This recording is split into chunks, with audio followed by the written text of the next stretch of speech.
the worst thing about freelancing, by far for me, is it's never ending.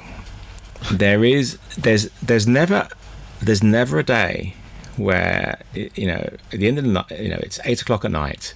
There hasn't been a single day in the past 10 years where I've gone, I have nothing to do at all. I can just relax. There's always in the back of my brain going, I should be doing some work on this edit here. I should be doing these emails and getting back to these clients about this here. I need to be archiving some footage here. And there's always so many things in my head, and it is exhausting.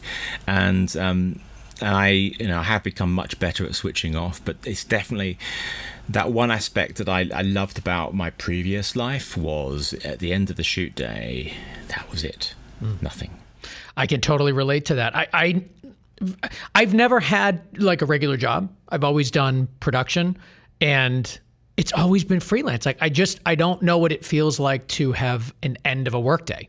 And yeah, it's a weird feeling. You've got a lot of control over your schedule, but also no control at all, because your schedule is always filled and you're basically deciding to push work to the next day. It's your decision. It's always there. And yeah, I mean, it's an odd feeling, and people that aren't in the freelance world really don't get that. They don't understand that sense of constantly having work over your head that you should be getting to. I mean, there is definitely in the freelance world, you can have that if you are working on projects where you don't have that responsibility of the project. If you are being hired as a camera operator, or not as a director of photography or director or producer, but as just as like one day of the rate cogs. people, yeah. Exactly. Yeah. Then you can go home at the end of the day, and then just let go.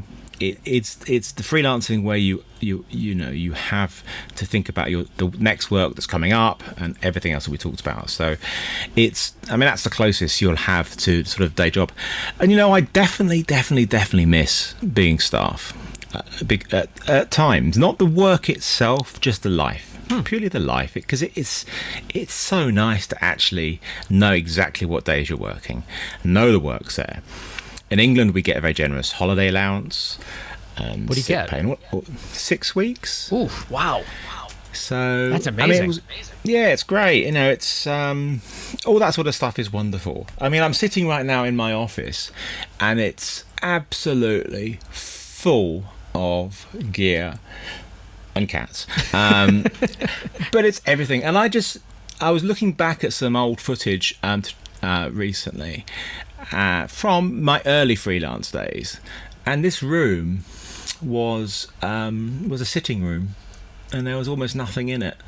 I didn't have an office back then, and I'm just thinking about all the stuff I have here and how much clutter your life becomes, not just in your head but physically as well.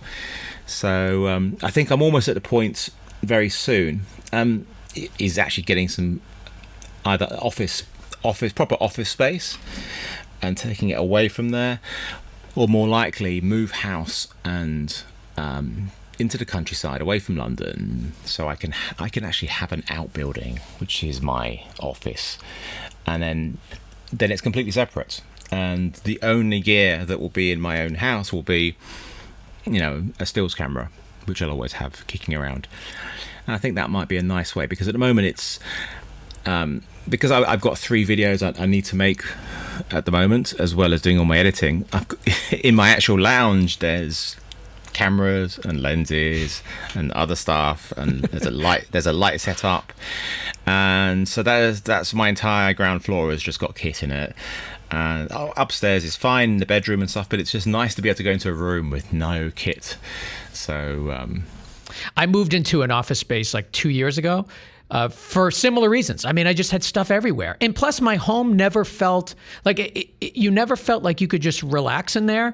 Now, having everything in an office space, even if I have that inkling of like, I should really be editing this piece or whatever, it's like, it's not here. So I'm not doing it. It's just not going to happen. And it's easier to let go of those little work things that are kind of scratching at you when it's not in your home. It was really nice. I mean, I recommend it. Yeah, I think it brings in discipline as well. And I think discipline is important in all aspects of things. Making sure that you are strict about certain aspects, and give yourself a start time for your work, and go and drive there, be there, and a time to finish. All that stuff is so important. I've got into a really bad habit the past couple of months of working. As one of my cats, working really, really late, and then it's been okay because it's been the summer, and so if I get up later, like at 10 o'clock or 11 o'clock in the morning, it's not too bad. I've been working till like 4 or 5 in the morning, so it's not so bad. But the problem is now with the way we're heading towards very short days. That days are already very short now here. We have sunset at about 15 minutes, so it's 4:15, and if you get up late, if you're working late and you get up late, the amount of daylight hours that you have are so limited, and I'm so much more productive in daylight hours anyway. So yeah, I think I think I need to bring some discipline back into my life. You're working till like 4 in the morning? That's like, what, do you just get a crazy second wind?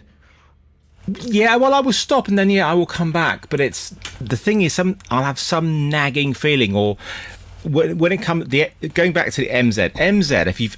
If anybody who's listening has ever had to cut hour-long pieces, very, very complicated, intricate, lots and lots of edits, error checking is the worst thing in the world, because you have to watch. It's fine if you're watching a 5-minute piece or a 10-minute piece. You can watch it again and again and again. But when it's an hour long or more, so I will think, what, I'm going to go and I'll watch movement and then just have a look through.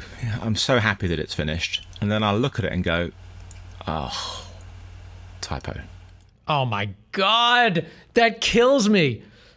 There's a frame of where the grade is off. My adjustment layer is off, and then I'll see something else, and then I'll be like, because when you are watching and checking, you cannot take your eyes away for 1 second, and some stuff I've watched again and again and again and again, and have not noticed this big, glaring, massive typo in front of me each time. Yep. And it'll be a big, and it's just these things which, and it's funny because I have Mike, my producer, and then I have Scott, who's the executive producer, and we all watch them, and we all come up with different ones, but often we don't come up with the same ones, which just shows exactly what's the tiny things that you miss, and it's got to be perfect. I watched it again this morning foolishly, and it's almost there. There's one typo. There's one letter in one of my graphics. It says Steadicam /Gimba, and I'm like, oh, for God's sake. So I then have to go back and open it up, and it's a big export. It's a big old export, and it's a big old conversion. It takes a while. So in each of these things, so I think it goes live in like 3 days' time. So I can't wait till it goes live, because it's when it goes live, it's gone. Although, as it is an online course, there's nothing stopping me replacing it. Yeah, that's fine. But at some point, look, every movie you watch will have mistakes, little mistakes. I'm just a perfectionist, and if there's one tiny frame that feels wrong, but then that's the problem, is when I go back into the edit and then fix that typo, and I'm like, well, as I'm here, and I wasn't going to change this tiny bit, which was slightly bugging me because I'd already let go.